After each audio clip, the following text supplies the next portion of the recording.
আগত গরমের দিনের জন্য একটি উপদেয় সুস্বাদু চিকেন রেসিপি নিয়ে এসেছি। যেমন বর্ণে গন্ধে স্বাদে অতুলনীয়, তেমনই সুস্বাস্থ্যের জন্য উপযোগী। কারণ অল্প পরিমাণ তেল এবং অল্প পরিমাণ কিছু ঘরোয়া উপকরণ দিয়ে রান্নাটি তৈরি করা হয়েছে বাড়ির সমস্ত সদস্যের কথা মাথায় রেখে। প্রথমে গরম কড়াইতে আন্দাজ করে 25 থেকে 50 গ্রামের মধ্যে সরিষার তেল দিয়ে, তেল গরম হলে 400 গ্রাম ডুমো করে কেটে ধুয়ে রাখা আলু দিয়ে দেব। চলুন এই পাখে উপকরণগুলো দেখে নিই। ভালো করে ধুয়ে পরিষ্কার করে রাখা 1 কেজি 250 গ্রাম পরিমাণে চিকেন নিয়েছি। আর লাগছে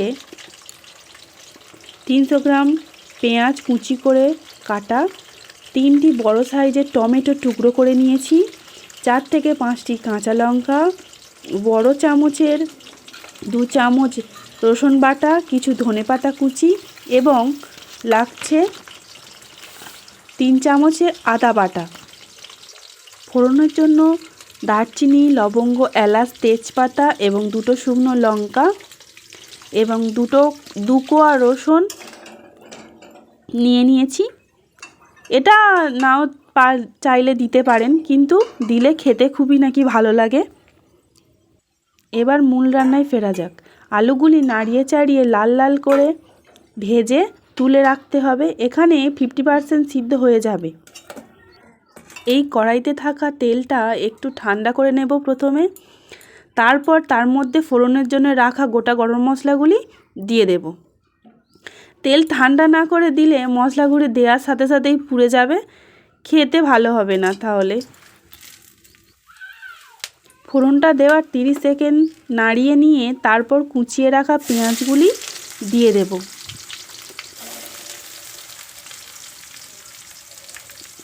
কুচিয়ে রাখা পেঁয়াজ দেওয়ার পরে একটু চিনি দেব, 1 চিমটি পরিমাণ চিনি দিতে হবে। চিনি দেওয়ার ফলে সমস্ত মশলার স্বাদকে ব্যালেন্স করবে, উগ্র হবে না। পেঁয়াজটা একটু নাড়িয়ে চাড়িয়ে কয়েকটি কাঁচা লঙ্কা দিয়ে নেব। আমি এখানে কাঁচা লঙ্কা না চিড়েই দিয়েছি। আপনারা যদি ঝাল বেশি চান তাহলে কাঁচা লঙ্কাগুলি চিড়ে বা বেটেও দিতে পারেন, কোনো সমস্যা হবে না এতে। সমস্ত পেঁয়াজ বাদামি রং করে হয়ে এলে পেঁয়াজগুলি সরিয়ে কড়াইয়ের মাঝখানে একটু ফাঁকা করতে হবে। তার মধ্যে 2 চামচ রসুন বাটা দিয়ে একটু সময় নিয়ে ভাজতে হবে, যতক্ষণ কড়াইয়ের গায়ে একটু লেগে লেগে যায় ততক্ষণ। সমস্তটা একসাথে তারপরে নেড়ে ভালো করে কষিয়ে নিতে হবে। এই রসুনটা ভালো করে ভাজলে এর একটা ভালো ফ্লেভার আসবে। একটু যদি কষানো এই ক্ষেত্রে কম হয় তাহলে রান্নার স্বাদটার পরিবর্তন হতে পারে। রসুনটা যত ভালো করে ভাজা হবে রান্নার স্বাদটা ততই বাড়বে। এবারে তার মধ্যে 3 চামচ আদা বাটা দিয়ে দেব, দিয়ে একটু ভালো করে কষাতে থাকবো। সবসময় চেষ্টা করবেন যেন রসুনের থেকে আদা বাটার পরিমাণটা একটু বেশি থাকে। এই রান্নাতে সেটারই প্রয়োজন। ভালো করে নাড়িয়ে চাড়িয়ে একটু কষে নেব। কষানো হয়ে এলে তার মধ্যে টুকরো করে রাখা সমস্ত টমেটোগুলো দিয়ে নাড়িয়ে চাড়িয়ে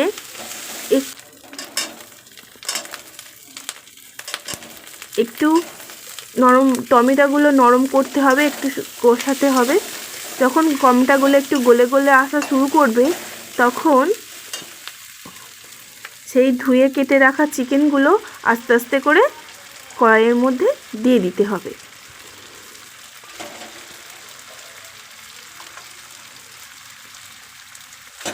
ধুয়ে রাখা রসুনের কোয়া দুটো এর সময় দিয়ে নেব।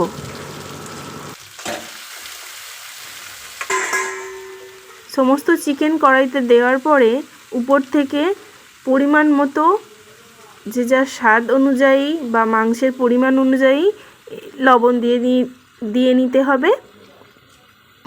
এতে করে মাংস তাড়াতাড়ি সিদ্ধ হতেও সাহায্য করবে, আর সমস্ত নুনের যে স্বাদটা মাংসের মধ্যে ঢুকতে সাহায্য করবে।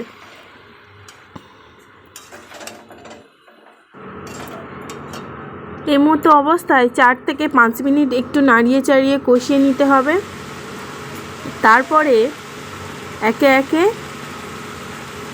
1 চামচ হলুদ গুঁড়ো এবং হাফ চামচ বা হাফেরও একটু কম লাল লঙ্কার গুঁড়ো, আপনারা চাইলে নাও দিতে পারেন লাল লঙ্কার গুঁড়োটা, অসুবিধা নেই, এতে কোনো অসুবিধা হবে না। আর আমি এখানে দিয়ে নেব রঙের জন্য কাশ্মীরি লঙ্কার গুঁড়ো। একটু নাড়িয়ে চাড়িয়ে নিয়ে, না নাড়িয়ে নিলে আবার কড়াইয়ের মধ্যে তলায় লেগে যেতে পারে, চুঙে যাওয়ার সম্ভাবনা থাকে, সেই জন্য একটু নাড়িয়ে নেব। নাড়িয়ে নিয়ে তারপরে 2 চামচ কাশ্মীরি রেড চিলি পাউডার দেব, এটা রঙের জন্য। আমার কাছে এই লঙ্কার গুঁড়োটা আছে বলে আমি দিচ্ছি, আপনারা যদি না দিতে চান তাহলে হলুদের পরিমাণটা একটু বাড়িয়ে দিলেই হবে। এতে কোনো রান্নার কোনো স্বাদের পরিবর্তন হবে না, কোনো রকম কোনো সমস্যা হবে না। মশলা দেওয়ার সাথে সাথে আমি নাড়াতে থাকবো, একটু কিছুক্ষণ পরিমাণে সময় ছাড়া একটু নাড়াচাড়া করে নিতে হবে, কারণ নাহলে কড়ার গায়ে লেগে যাওয়ার বা ধরে যাওয়ার সম্ভাবনা থাকবে।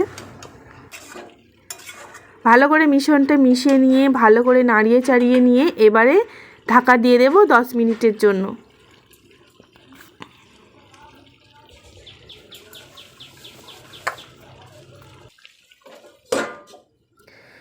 আচ্ছা, ঢাকনা দিয়ে গ্যাসের ফ্লেমটা একেবারে লো করে দেব। 10 মিনিট পরে ঢাকনা খুলে দেখুন চিকেনের মধ্যে থেকে কতটা জুস বেরিয়েছে বা কতটা জল বেরিয়েছে। একটু নাড়িয়ে চাড়িয়ে নিয়ে দিয়ে নেব 1 চামচ জিরে গুঁড়ো, 1 চামচ ধনে গুঁড়ো এবং অল্প একটু ধনেপাতা আর কিছুটা রেখে দেব। নাড়িয়ে চাড়িয়ে আবারও একটু কষাতে থাকবো। জিরে আমাদের হজমের শক্তিতে হজম শক্তি বাড়াতে অনেক সাহায্য করে। একটু জিরের পরিমাণটা সেজন্য আমি বেশিই দিয়েছি। দেখুন মাংসেও প্রায় 70 বা 80% মতো সিদ্ধ হয়ে গেছে। এবারে আমি ভেজে রাখা আলুগুলো দিয়ে নেব, দিয়ে আবারও ভালো করে একটু কষিয়ে নেব মিনিট 2-3 মতো নিয়ে আগে থাকতে গরম করে রাখা জল আমি রান্নার মধ্যে আস্তে করে দিয়ে দেব। যতটা পরিমাণে ঝোল প্রয়োজন তার থেকে অল্প একটু পরিমাণে জল বেশি দিতে হবে, কারণ আমাদের আলুটা এখনও পুরোপুরি সিদ্ধ হয়নি। আবারও একটু ঢাকনা দিয়ে ঢেকে রান্না করব।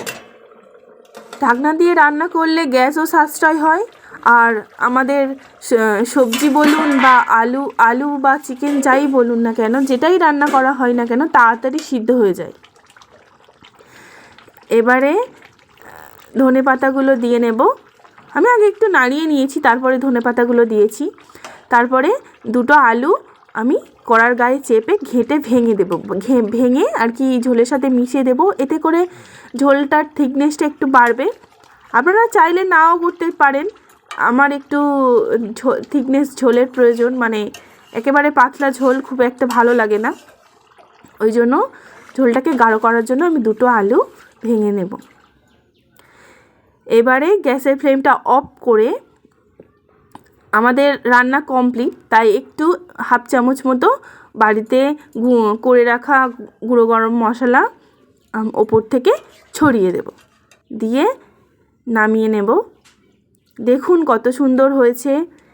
এবার পরিবেশনের পালা। আপনারা রুটি, পরোটা বা ভাতের সাথে পরিবেশন করুন। গরমের দিনে সত্যি খুব সুস্বাদু ও লোভনীয় খাবার, আমরা তো জানি।